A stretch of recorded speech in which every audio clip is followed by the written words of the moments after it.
Hello everyone, welcome back to my YouTube channel Hike English. तो आज की इस वीडियो में हम सीखने वाले हैं प्रोनाउन। इससे पहले हमने नाउन के बारे में जाना है, उसके काइंड्स। तो आज हम प्रोनाउन को समझते हैं थॉरली, राइट। यहाँ पे लिखा हुआ है प्रोनाउन। इसे हिंदी में हम क्या बोलते हैं? इसे हम हिंदी में बोलते हैं सर्वनाम, राइट। हिंदी में हम इसे सर्वनाम बोलते हैं, ठीक है। अच्छा, मैं बता दूं, ये जो प्रोनाउन वर्ड है इसका मीनिंग क्या है और ये वर्ड कहां से ओरिजिनेट है। तो ये लैटिन लैंग्वेज का है और इसको कहते हैं प्रोनोमेन। क्या कहते हैं इसे? प्रोनोमेन। ये लैटिन लैंग्वेज का वर्ड है प्रोनोमेन। इसका मतलब होता है इन प्लेस ऑफ नेम, ठीक है ना। प्रोनाउन ये लैटिन लैंग्वेज का है, इसे कहते हैं प्रोनोमेन, जिसका मीनिंग होता है in place of a name, ठीक है ना। तो यहीं से ही हमें ये समझ में आ गया होगा कि प्रोनाउन होता क्या है। अब हम प्रोनाउन की जो ट्रेडिशनल डेफिनेशन है उसको ही अगर समझ लें तो बहुत ही आसान हो जाएगा हमारे लिए आगे की चीजें समझना। तो यहां पर देखिए डेफिनेशन क्या है।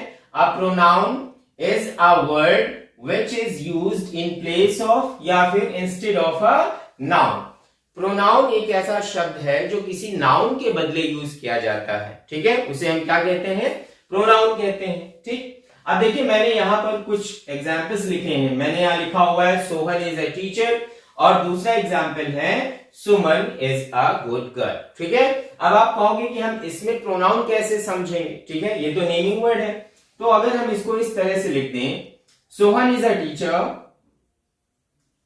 He is my best friend. He is my best friend. Sohan is a teacher. He is my best friend. तो यहां पर जो वर्ड ही है, ठीक है, ये सोहन के प्लेस पे यूज किया गया है। सोहन एक नॉमिनेटिव केस है, एक नेम है, ठीक है। ही ये भी नॉमिनेटिव केस है, बट ये प्रोनाउन है और सोहन एक नेमिंग वर्ड है, तो ये नाउन है, ठीक है। ही सोहन के लिए यूज किया गया है। तो यहां पर ही क्या है? प्रोनाउन है और वो सोहन नेमिंग वर्ड के बदले में यूज किया गया है। अब जैसे यहां पर अगला एग्जांपल है Suman is a good girl, right. हम इसको कह सकते हैं, जैसे मैंने लिख दिया, she is my student, right. Suman is a good girl, she is my student. तो यहां पर हमने सुमन की जगह क्या यूज कर लिया? शी यूज करा, ठीक है ना। She is my student. तो यहां पर जो शी है वो सुमन के प्लेस पे यूज हुआ है, इसलिए ये क्या है? प्रोनाउन हो गया, ठीक है। तो आई थिंक यहां पर आपको ये चीज समझ में आ गई होगी। प्रोनाउन क्या है? ये इसको कहते हैं प्रोनोमेन। ये लैटिन वर्ड है, ठीक है। और यहां से और इस प्रोनोमेन का मतलब होता है in place of a name, right. और इसकी डेफिनेशन जो ट्रेडिशनल हम लोग पढ़ते हैं वही हमारे लिए ठीक है, ठीक। Pronoun is a word which is used in place of या फिर इंस्टेड ऑफ अ नाउन। एक ऐसा शब्द जो किसी नाउन के बदले यूज किया जाता है उसे प्रोनाउन कहते हैं, ठीक है। अब आइए हम प्रोनाउन के काइंड्स के बारे में जान लेते हैं। अब आइए जान लेते हैं प्रोनाउन के काइंड्स। तो वैसे तो प्रोनाउन के 11 काइंड्स होते हैं। सबसे पहला जो काइंड है प्रोनाउन का वो है पर्सनल प्रोनाउन, और इसे हम हिंदी में कहते हैं पुरुषवाचक सर्वनाम, ठीक है। मैं अलग अलग काइंड पढ़ाऊंगा, आपको आराम से पढ़ें, ठीक। पर्सनल प्रोनाउन को कहते हैं हिंदी में पुरुषवाचक सर्वनाम, ठीक है। पर्सनल प्रोनाउन में क्या क्या होते हैं? He, him, she, her, it, they, them, I, me, we, us and you. ये आपके पर्सनल प्रोनाउन में आते हैं, ठीक है। अब मैंने यहां पर एक चार्ट के थ्रू आपको पर्सनल प्रोनाउन को और भी अच्छे तरीके से समझाने की कोशिश करी है। देखिए चार्ट में सबसे पहले पर्सन है, देन नंबर है, फिर सब्जेक्टिव केस है, ऑब्जेक्टिव केस है। सब्जेक्टिव केस को हम नॉमिनेटिव केस भी कहते हैं, इतना याद रखें इतना। और ऑब्जेक्टिव केस हुआ, फिर यहाँ पर पॉसेसिव केस है। पॉसेसिव केस को मैंने 2 पार्ट्स में कैटेगराइज किया हुआ है। ये पॉसेसिव एडजेक्टिव है और ये पॉसेसिव प्रोनाउन है, ठीक है। अब यहाँ पर आप देखें फर्स्ट पर्सन की प्रोनाउन कौन कौन सी होती हैं? आई और वी। और इसके ऑब्जेक्टिव एंड पॉसेसिव केस जितने भी हैं वो सब फर्स्ट पर्सन में आते हैं। आई, मी, माई, माइन, ये आपका सिंगुलर होता है। देन आपका वी होता है, ये प्लूरल नंबर होता है। नंबर कौन सा है? Plural number, we, us, our and ours. Then second person की जो प्रोनाउन होती है आपकी वो होती है यू, और इसका ऑब्जेक्टिव केस होता है यू, पोसेसिव एडजेक्टिव होता है योर, और पोसेसिव प्रोनाउन होता है योर्स, राइट। इसके बाद फिर थर्ड पर्सन में आ जाते हैं। थर्ड पर्सन में देखिए ही आपका सिंगुलर होता है, शी सिंगुलर होता है, इट सिंगुलर होता है, प्लूरल कौन सा होता है, दे केवल प्लूरल होता है। तो ही जो है वो सब्जेक्टिव या नॉमिनेटिव केस है, हिम ऑब्जेक्टिव है, हिज पोसेसिव एडजेक्टिव है, और इसमें पोसेसिव प्रोनाउन भी हिज होती है, ठीक। अब शी क्या है, ये भी सिंगुलर नंबर है, थर्ड पर्सन है, शी का ऑब्जेक्ट हर होता है, देन पोसेसिव एडजेक्टिव हर है, देन पोसेसिव प्रोनाउन हर्स होगा। इसके बाद इट भी सिंगुलर नंबर होता है और थर्ड पर्सन की प्रोनाउन होती है, तो इट सब्जेक्टिव होता है, देन इट ऑब्जेक्टिव भी होता है, और इसके बाद पोसेसिव एडजेक्टिव इसका क्या होता है, इट्स होता है, इसका पोसेसिव प्रोनाउन नहीं होता, राइट। इसके बाद आ जाते हैं प्लूरल, फिर से यहाँ पर दे में, दे का ऑब्जेक्टिव फॉर्म होता है देम, पोसेसिव एडजेक्टिव होता है दियर, और पोसेसिव प्रोनाउन होता है दियर्स, ठीक है। तो ये मैंने चार्ट के थ्रू आपको जितनी भी पर्सनल प्रोनाउंस हैं वो मैंने आपको यहाँ पर समझाने की कोशिश की है, पर्सन, उनके number, subjective, objective and other things, ठीक है। तो आई होप ये आपको काफी यूजफुल समझ में आया होगा या समझ रहे होंगे इसे। तो आप इसे जो है नोट भी करते जाएं, वीडियो को पॉज करके नोट कर लें, ठीक है, तो आपको आगे समझने में ज्यादा आसानी होगी। अब मैं आपको बताने जा रहा हूं कि हम सब्जेक्टिव, ऑब्जेक्टिव और पोसेसिव प्रोनाउन को यूज कैसे करते हैं। उसके लिए मैं कुछ आपको एग्जाम्पल दूंगा और उसके अकॉर्डिंग हम समझने की कोशिश करते हैं। अब आइए इन एग्जाम्पल्स के थ्रू जान लेते हैं कि हमें नॉमिनेटिव या सब्जेक्टिव केस के प्रोनाउन को कैसे यूज करना है, देन ऑब्जेक्टिव केस के प्रोनाउन को कैसे यूज करना है, और फिर पोसेसिव केस के प्रोनाउन को हम कैसे यूज करेंगे। तो यहाँ पर देखिए मैंने यहाँ पर कुछ हिंदी से एग्जाम्पल लिखे हुए। अब आप सोच रहे होंगे कि आपने हिंदी से क्यों एग्जाम्पल लिखा है, तो बस आप पेशेंस रखिए, मैं समझाता हूं। वह गाना गाता है, ठीक है ना। तो यहाँ पर देखिए ये जो है ना, वह यहाँ पर ये सब्जेक्ट है, ठीक है ना, क्योंकि ये वह कर रहा है, वह गाना गाता है। तो यहाँ हमने इसको क्या लिखा, ही सिंग्स अ सॉन्ग, ठीक है, वह गाना गाता है, ठीक है ना। तो यहाँ पर जो नॉमिनेटिव या सब्जेक्टिव केस का प्रोनाउन होगा वो क्या होगा, ही होगा, ठीक है ना। तुम रो रहे हो, इसका इंग्लिश में इसका ट्रांसलेशन क्या होगा, यू आर क्राइंग या यू आर वीपिंग, ठीक है ना। यहां पर हमने ये लिखा यू आर वीपिंग। तो यहां पर जो यू है, तुम रो रहे हो, कौन रो रहा है, who is crying, who is weeping, right, you. तो यू क्या हुआ, सब्जेक्ट हुआ, ठीक है ना, मतलब वर्किंग बड़ी है ये, यू क्या है आपका, वर्किंग बड़ी है, ये काम कर रहा है, रो रहा है, ठीक है ना। तो यू क्या हुआ, सब्जेक्टिव या नॉमिनेटिव केस का हम इसे मानेंगे, ठीक, ये सब्जेक्ट फॉर्म में है। इसके बाद वे कल आएंगे, ठीक है, इसको अगर हम ट्रांसलेट करेंगे तो क्या होगा, they will come tomorrow, they will come tomorrow, वे कल आएंगे। तो यहां पर हु विल कम टुमारो, कौन कल आएगा, दे, ठीक है। तो दे यहां पर ये सब्जेक्टिव केस का प्रोनाउन है, ठीक है। तो आपको समझ में आया होगा, ही, यू और दे सब्जेक्टिव केस है, ठीक है, जो सब्जेक्ट की तरह वर्क करे, ठीक। तो ये वो प्रोनाउन हो गया। इसके बाद यहां पर लिखा हुआ है use of objective case pronoun, ठीक है। अब आप यहां पर देखिए, मैं उसे अंग्रेजी पढ़ाता हूं, ठीक है ना, मैं तो सब्जेक्ट हो गया, और मैं किसे पढ़ाता हूं अंग्रेजी, उसे, ठीक है ना। तो ये जो वर्ड है उसे, ये क्या होता है, एक तरह से ऑब्जेक्ट हो जाता है, जैसे उसे, उसको, ठीक है ना। तो इस तरह के जब वर्ड आपको मिले तो वो ऑब्जेक्ट ही होगा, ठीक। तो मैं उसे अंग्रेजी पढ़ाता हूं। अच्छा, यहां पर उसे वर्ड से जेंडर स्पेसिफाई नहीं हो पा रहा है कि वो लड़की है या लड़का है, ठीक है, बट उनमें से कोई एक है। तो आप यहाँ पर हिम यूज कर ले या हर यूज कर ले, क्योंकि ही का ऑब्जेक्टिव फॉर्म हिम होता है और शी का ऑब्जेक्टिव फॉर्म हर होता है। तो मैं उसे अंग्रेजी पढ़ाता हूं, इसको ट्रांसलेट कैसे करेंगे हम, आई टीच हिम, या फिर आप इसे हर भी लिख सकते हैं, आई टीच हिम और हर इंग्लिश, ठीक है। ये आपने यहां पर लिखा। तो यहां पर देखिए हिम और हर, दो में से कोई एक, ठीक है ना, दोनों नहीं, दो में से कोई एक होगा, क्योंकि यहां पर उसे वर्ड से जेंडर स्पेसिफाई नहीं हो पा रहा है। अब तो पर्टिकुलरली जब वो बंदा सामने होगा तभी आप समझ पाएंगे कि वो मेल है या फीमेल है, ठीक है।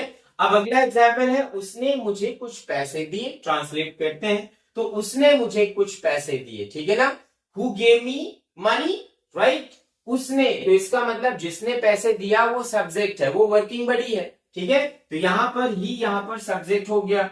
ही गेव मी, कुछ पैसे दिए है ना, gave me a little money,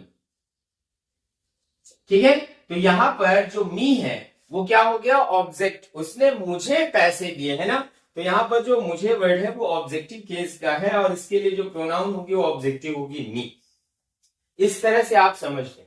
इसके बाद देखिए और भी मैंने कुछ एग्जाम्पल्स लिखे हुए हैं, जैसे यूज ऑफ पोसेसिव प्रोनाउन। इसमें लिखा हुआ है मैंने, योर्स इज न्यू फोन, ठीक है। इसका मतलब यहां पर ये है कि ये जो पोसेसिव प्रोनाउन है, ठीक है, योर्स, इसके पहले कोई ना कोई नाउन का जिक्र जरूर हुआ होगा, ठीक है ना। जैसे मैंने कहा कि my phone is old and your phone is new, है ना। तो इसका हम इसको इस तरह से कह सकते हैं, योर्स इज न्यू फोन, ठीक है। इसका मतलब ये है कि जितने भी पोसेसिव प्रोनाउन होते हैं उससे पहले हम किसी ना किसी नाउन का जिक्र जरूर करते हैं, ठीक है। योर्स इज न्यू फोन, तुम्हारा फोन नया है, ठीक है। इसका मतलब इससे पहले हमने फोन की बात करी हुई है, ये बात जिक्र में आई है, ठीक है। Mine is white and yours is pink, मेरा व्हाइट है एंड योर्स इज पिंक, तो कंफ्यूज मत होइए। यहां पर हम बात कर रहे हैं, जैसे mine shirt is white and your shirt is pink, अगर हम इसको इस तरह से लिखें, जैसे मैं यहां पर लिख रहा हूं, mine shirt is white and your shirt is pink, ठीक है। ये हमने यहां पर लिखा। अब अगर हम इसको और थोड़ा सा शॉर्ट में करें, यहां पर क्योंकि माई जो है वो पोसेसिव एडजेक्टिव है, शर्ट क्या है, नाउन, ठीक है ना। आपको पता होना चाहिए कि जब कोई वर्ड नाउन को क्वालिफाई करता है तो वो एडजेक्टिव होता है, ठीक है। यहां पर शर्ट के लिए माई यूज किया गया है, यहां पर शर्ट के लिए योर यूज किया गया है, ठीक है। तो यहां पर माई और योर प्रोनाउन नहीं है, ये पोसेसिव एडजेक्टिव है, क्योंकि यहां पर ये शर्ट को क्वालिफाई कर रहे हैं। और यहां पर इस वाले एग्जाम्पल में जो मैंने लिखा हुआ है, mine is white and yours is pink, इसका मतलब हम किसी नाउन का जिक्र कर रहे हैं, ठीक है ना। हम शर्ट का जिक्र कर रहे हैं कि जो मेरी शर्ट है वो व्हाइट है और तुम्हारी जो शर्ट है वो पिंक है, तो मतलब हमने पहले ही किसी नाउन का जिक्र किया हुआ है और इसलिए उस प्लेस पे हमने यहां पर माइन और योर्स पोसेसिव प्रोनाउन यूज किया गया है यहां पर रिस्पेक्टिवली, राइट। तो ये रहा शॉर्ट में प्रोनाउन के बारे में, पर्सनल प्रोनाउन के बारे में, ठीक है ना। इसके आगे और कुछ प्रोनाउन है जो मैं इसमें आगे कवर करने वाला हूं। मैं इस वीडियो को 2 पार्ट में बनाऊंगा, क्योंकि 11 काइंड्स हैं, तो मैं हाफ करके 2 पार्ट में इसे बनाऊंगा ताकि आपको आसानी हो और वीडियो भी बहुत ज्यादा लंबी ना हो। तो अब आगे बढ़ते हैं, अगली प्रोनाउन हम समझते हैं, राइट। अब आइए रिफ्लेक्सिव प्रोनाउन जान लेते हैं, इसका सेकेंड जो काइंड है प्रोनाउन का उसके बारे में जान लेते हैं। अभी हमने सीखा पर्सनल प्रोनाउन। अब यहां पर देखें, रिफ्लेक्सिव प्रोनाउन जिसे हम हिंदी में बोलते हैं निजवाचक सर्वनाम, ठीक है ना। अच्छा, रिफ्लेक्सिव का मतलब क्या होता है, ठीक है। इसका जो एक्शन होता है, it comes back to subject, है ना, it comes back to subject, ठीक। अब ये रिफ्लेक्सिव प्रोनाउन होती कौन कौन सी है, myself, ourself, yourself, yourself. अब यहां पर देखिए योर सेल्फ भी है और योर सेल्फ भी है, क्योंकि यू जो है वो सिंगुलर भी होता है और प्लूरल भी होता है। जैसे यू आर स्टूडेंट, यू यहां पर सिंगुलर है, यू आर स्टूडेंट्स, यहां पर यू प्लूरल है। यू सिंगुलर हो या प्लूरल हो, दोनों कंडीशन में इसके साथ जो वर्ब आती है वो प्लूरल ही आती है, ठीक है ना। तो जहां पर यू का यूज सिंगुलर की तरह हुआ हो वहां पर योर सेल्फ, और जहां पर यू प्लूरल हो वहां per your self, right. Himself होता है, फिर हर सेल्फ है, इट सेल्फ है और देम सेल्फ है, राइट। ये जो प्रोनाउन है आपकी, ये रिफ्लेक्सिव प्रोनाउन होती है, ठीक। अब हम इन्हें समझे कैसे इनका यूज करें, तो यहां पर मैंने लिखा हुआ है where to use reflexive pronoun, ठीक है ना। फेमिनाइन जेंडर, इसमें जैसे कोई नेम है, जैसे कोई लड़की का नाम है, जैसे हमने लिखा यहां पर सविता, ठीक है ना।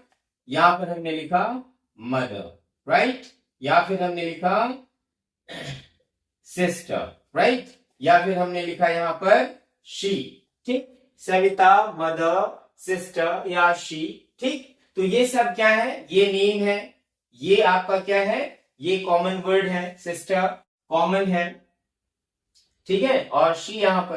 तो इनके लिए हम जो यूज करेंगे, ठीक, वो क्या यूज करेंगे, क्योंकि ये फेमिनाइन वर्ड है, ठीक है, कॉमन तो है ही, बट हम यहां पर देख रहे हैं कि ये फेमिनाइन है, प्योर फेमिनाइन है, ठीक है। तो यहां पर हम इसके लिए क्या यूज करेंगे, हर सेल्फ यूज करेंगे, ठीक है ना, हर सेल्फ, ठीक। इनके लिए हम रिफ्लेक्सिव क्या यूज करेंगे, सविता या मदर या सिस्टर या शी के लिए रिफ्लेक्सिव क्या यूज करेंगे, हर सेल्फ। इसका मतलब ये है कि फेमिनाइन जेंडर अगर है तो उसके लिए जो रिफ्लेक्सिव प्रोनाउन आएगी वो हर सेल्फ आएगी, ठीक है ना, सिंगुलर होना चाहिए, राइट। इसके बाद देखो यहां पर लिखा हुआ है मैस्कुलिन जेंडर, है ना, जैसे यहां पर मैं नाम लिख दूं रोहन है, ठीक है ना, यहां पर जैसे वर्ड लिख दूं मैं फादर, ठीक, या फिर ब्रदर या फिर ही, ठीक। तो इसके लिए जो रिफ्लेक्सिव आप यूज करेंगे, रोहन फादर या ब्रदर, इसके लिए जो रिफ्लेक्सिव आप यूज करेंगे या ही के लिए वो क्या होगा, हिमसेल्फ होगा, क्या यूज होगा, हिमसेल्फ यूज होगा, ठीक है ना, इतना आप याद रखें। अब अगला है कॉमन जेंडर, ठीक है ना, कॉमन जेंडर में जैसे आ गया आपका, कॉमन जेंडर में याद देखिए, कॉमन जेंडर में या तो हिमसेल्फ होगा या तो हर सेल्फ होगा, क्योंकि वहां पर जेंडर स्पेसिफाई नहीं होता है ना। अब यहां पर आप कहोगे कि मैंने इस वर्ड को मदर को कॉमन बोला, सिस्टर को कॉमन बोला, हाँ ये है कॉमन वर्ड है, बट यहां पर इसका जेंडर स्पेसिफाई हो रहा है, ठीक है ना, फेमिनाइन स्पेसिफाई हो रहा है, इसलिए हर सेल्फ। अब कॉमन में अगर हम कह दें यहां पर टीचर, ठीक है, तो क्या जेंडर यहां पर स्पेसिफाई है, नहीं है। यहां पर अगर मैं लिख दूं स्टूडेंट, तो क्या जेंडर स्पेसिफाई है, नहीं है, ठीक है। अगर मैं यहां पर लिख दूं लॉयर, तो क्या जेंडर स्पेसिफाई है, नहीं है। तो यहां पर हम इसके लिए हिमसेल्फ या फिर हर सेल्फ यूज करेंगे, ठीक है, हिमसेल्फ या फिर हर सेल्फ का यूज किया जाएगा। जैसे आप जेंडर स्पेसिफाई होंगे उसी तरीके से हम हिमसेल्फ या हर सेल्फ का यूज कर सकते हैं कॉमन जेंडर में, राइट। टीचर एक कॉमन नाउन है, स्टूडेंट कॉमन नाउन है, लॉयर भी कॉमन नाउन होती है, ठीक है। इसके बाद आप देखिए यहां पर मैंने न्यूट्रल जेंडर नहीं लिखा हुआ है, ठीक, मैंने लिखा हुआ है डायरेक्टली इट, तो इट का जो रिफ्लेक्सिव होता है वो होता है इट सेल्फ, ठीक है। अब और भी बहुत सारे ऐसे कुछ वर्ड्स होते हैं जिनको हम न्यूट्रल जेंडर तो नहीं कहेंगे, बट उनमें क्या होता है, कॉमनली उनमें जेंडर स्पेसिफाई नहीं होता है, इसलिए उनके लिए हम हिमसेल्फ या हर सेल्फ ना यूज करके उनके लिए हम इट सेल्फ का यूज करते हैं। जैसे चाइल्ड है, ठीक है ना, तो चाइल्ड वर्ड जेंडर स्पेसिफाई नहीं है, ठीक है। बुक है, बुक का जेंडर स्पेसिफाई नहीं है। पेंसिल कोई जेंडर नहीं है इसमें। इन्फेंट वर्ड है ना, बहुत छोटा बच्चा जो होता है, ठीक है, न्यू बॉर्न बेबी इन्फेंट होता है, वो उसके लिए इट सेल्फ यूज करेंगे। ट्रेन ये इट सेल्फ यूज करेंगे। बेबी, ठीक है ना, ये भी इट सेल्फ यूज होगा इसके लिए। तो ऐसे बहुत सारे वर्ड होंगे जिनके लिए आप इट सेल्फ यूज करेंगे। तो यहाँ पर मैंने बताया आपको कि रिफ्लेक्सिव प्रोनाउन कहां पर यूज होता है और उनको हम कैसे कैसे यूज करेंगे। अब हम एक ओवरऑल ये जान लेते हैं। देखिए जैसे यहां पर लिखा हुआ है आई है, तो आई के लिए रिफ्लेक्सिव क्या होगा, माई सेल्फ होगा, ठीक है ना। वी है तो वी का रिफ्लेक्सिव क्या होगा, अवर सेल्फ होगा, ठीक है। और इसके लिए इसके बाद क्या है यू, तो यू का रिफ्लेक्सिव क्या होगा, योर सेल्फ या फिर योर सेल्स, ठीक, ये होगा। इसके बाद हिम है तो ही, तो ही का जो रिफ्लेक्सिव होगा वो क्या होगा, हिम सेल्फ होगा, ठीक है। शी है तो शी का रिफ्लेक्सिव क्या होगा, हर सेल्फ होगा, राइट। इट का रिफ्लेक्सिव क्या होता है, इट सेल्फ होता है। और दे का रिफ्लेक्सिव क्या होता है, देम सेल्स होता है, ठीक है ना, ये चीज। और इसका यूज हम करते हैं हिंदी में, इसका मतलब क्या होता है, अपने आप, है ना, या खुद से, अपने आप या खुद से, है ना, स्वयं से, अपने आप या खुद से, इस तरह से इसका हिंदी मीनिंग होता है। तो ये आपने जाना रिफ्लेक्सिव प्रोनाउन के बारे में और भी थोड़ा इसके बारे में जानते हैं, आगे बढ़ते हैं। आइए अब एक एग्जाम्पल के थ्रू जानते हैं रिफ्लेक्सिव प्रोनाउन का यूज कैसे करना है। तो यहाँ पर देखिए, मैंने यहाँ पर एक एग्जाम्पल लिखा हुआ है, I have prepared my self for the upcoming challenge. ठीक है ना। तो यहाँ पर जो सब्जेक्ट है वो है आपका आई, और आई के लिए जो रिफ्लेक्सिव यूज होता है वो क्या होता है, माई सेल्फ। ठीक है। अब देखिए, अगर हम यहां से सब्जेक्ट चेंज कर दें तो ये रिफ्लेक्सिव भी चेंज हो जाएगा। जैसे मैंने यहां पर लिख लिया, वी हैव प्रिपेयर्ड। ठीक है। तो यहां पर सब्जेक्ट वी हुआ तो क्या आ जाएगा यहां पर, ourselves for the upcoming challenge. ठीक है ना। ये अब फिर अगर हम सब्जेक्ट चेंज कर दें, जैसे मैंने यहां पर लिखा यू हैव, अगर यू आप सिंगुलरिटी के सेंस में लेके चलते हैं तो योर सेल्फ होगा, और अगर प्लूरल सेंस में लेके चलते हैं तो योर सेल्स हो जाएगा। ठीक है ना। Yourself and yourselves, right. अगर यू को सिंगुलैरिटी के सेंस में किसी एक इंडिविजुअल को इंडिकेट कर रहे हैं यू से, तो फिर योर सेल्फ होगा, और अगर मोर देन वन, राइट, तो फिर क्या हो जाएगा, योर सेल्स हो जाएगा। You have prepared yourself या फिर yourselves for the upcoming challenge. ठीक है। अब फिर से अगर हम सब्जेक्ट चेंज करते हैं यहां पर तो क्या हो जाएगा, जैसे मैंने सब्जेक्ट यहां पर चेंज किया, शी कर दिया मैंने सब्जेक्ट, तो क्या हो जाएगा, शी हैज प्रिपेयर्ड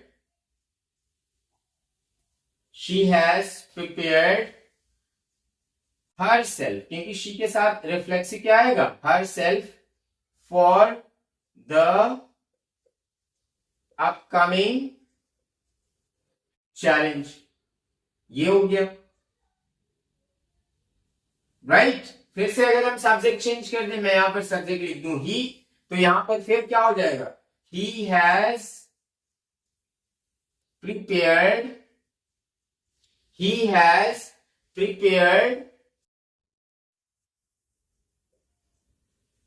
अब ही के लिए रिफ्लेक्सिव क्या यूज होता है, हिमसेल्फ, राइट। ये याद रखेंगे, himself for the upcoming challenge. ठीक है।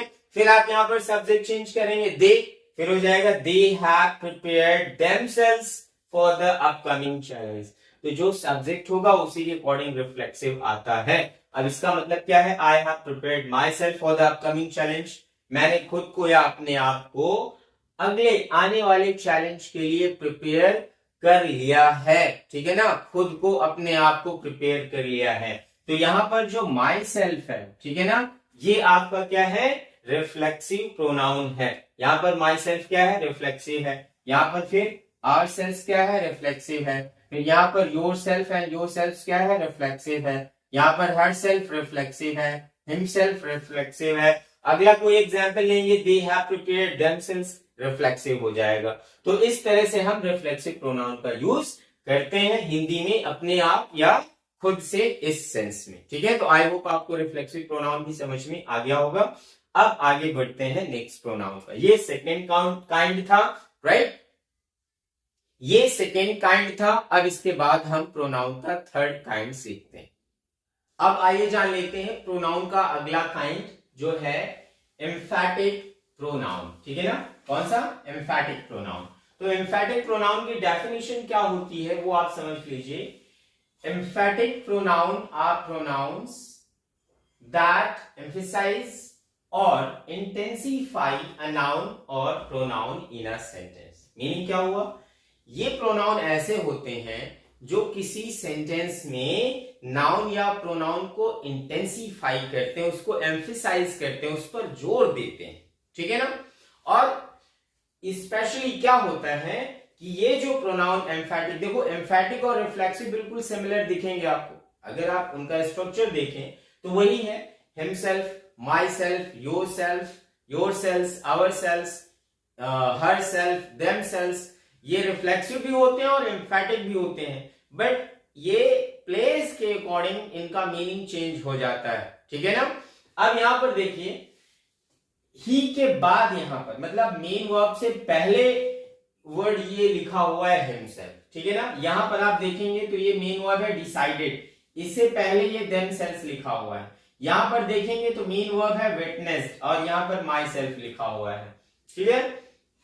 तो पहली बात तो ये है कि ये प्लेस के अकॉर्डिंग भी एम्फैटिक या रिफ्लेक्सिव बन जाते हैं, लेकिन ऐसा जरूरी नहीं है कि ये हमेशा मेन वर्ब से पहले ही आते हैं। कभी कभी एम्फैटिक प्रोनाउन मेन वर्ब के बाद भी आते हैं। मैं उसका एक एग्जांपल आपको बताऊंगा किस तरह से मेन वर्ब के बाद आते हैं और तब भी ये नाउन या प्रोनाउन को इंटेंसिफाई करते हैं, ठीक है ना। अब यहां पर देख लीजिए, he himself made all the arrangements for the party. उसने खुद से, उसने अपने आप से पार्टी के लिए सारे अरेंजमेंट्स किए। तो यहां पर जो हिमसेल्फ है और ये मेड जो मेन वर्ब है उससे पहले ये हिमसेल्फ का यूज होना, ये इस प्रोनाउन को इंटेंसिफाई कर रहा है, एम्फेसाइज कर रहा है कि उसने खुद से ये काम किया, जोर दे रहा है इस पर, है ना, इस पे बल दे रहा है। फिर क्या है, सब्जेक्ट दे है, they themselves decided to go on vacation to Europe, right. तो यहां पर दे जो है ये जो है एम्फेसाइज किया जा रहा है किसके थ्रू, ये एम्फैटिक प्रोनाउन के थ्रू, देमसेल्व्स, क्योंकि यहां पर जो डिसाइडेड है वो मेन वर्ब है और मेन वर्ब से पहले ये यूज किया गया है। इसका मतलब ये है कि देमसेल्व्स जो है वो एम्फेसाइज कर रहा है प्रोनाउन दे को, ठीक है ना, जोर दे रहा है कि वे उन लोगों ने खुद ही डिसाइड किया कि वेकेशन के लिए जाना है यूरोप, राइट। अगला प्रोनाउन है I myself witness the event, मतलब मैं उस जगह खुद था, उस घटना का मैं चश्मदीद गवाह हूं, मैं वहां पर खुद था। तो यहां पर जो माई सेल्फ है ये एम्फेसाइज कर रहा है, आई को इंटेंसिफाई कर रहा है कि मैं तो खुद था वहां पर, राइट। तो इस तरह से अब यहां पर आपने एक कॉमन चीज ये देखी है कि ये जितने भी ये प्रोनाउन है एम्फैटिक, ये सब के सब मेन वर्ब से पहले आए हैं। तो पहले तो आप ये देख लीजिए, अगर आप मेन वर्ब से पहले इस तरह से प्रोनाउन को आप रखेंगे तो वो एम्फैटिक ही होंगे।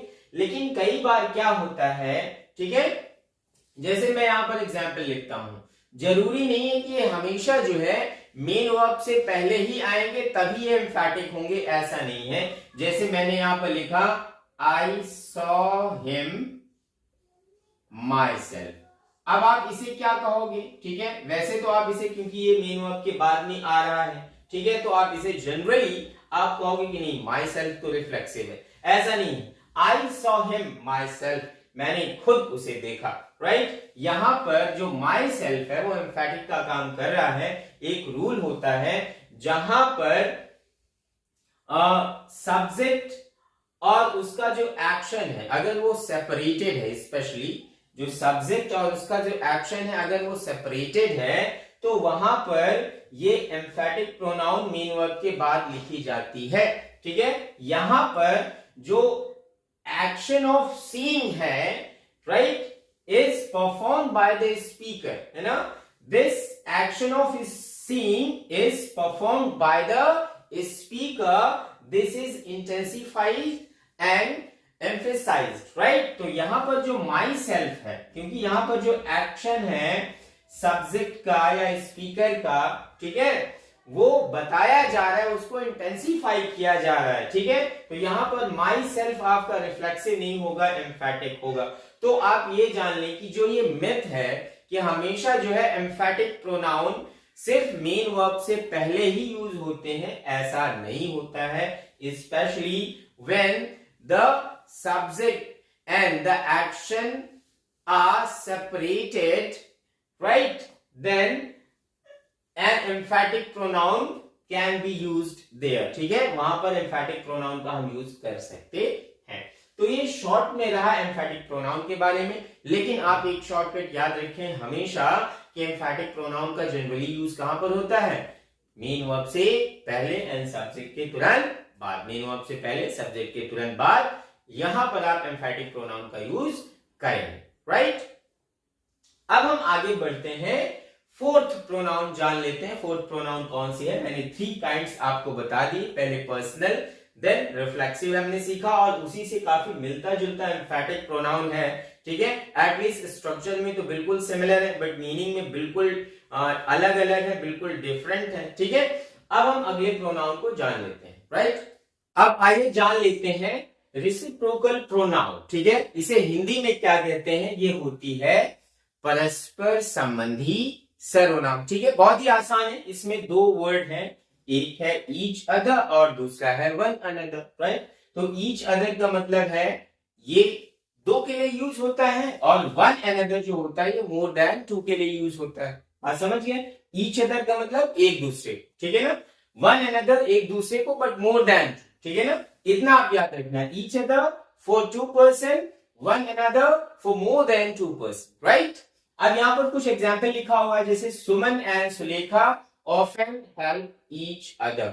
सुमन और जो सुलेखा है वो ऑफन अक्सर करके एक दूसरे की मदद करती हैं, ठीक है। तो यहाँ पर Suman and Sulekha they are two, right. Suman and Sulekha दो है, ईच अदर हो गया, एक दूसरे की मदद करती हैं। दे हग्ड ईच अदर टाइट, ठीक है।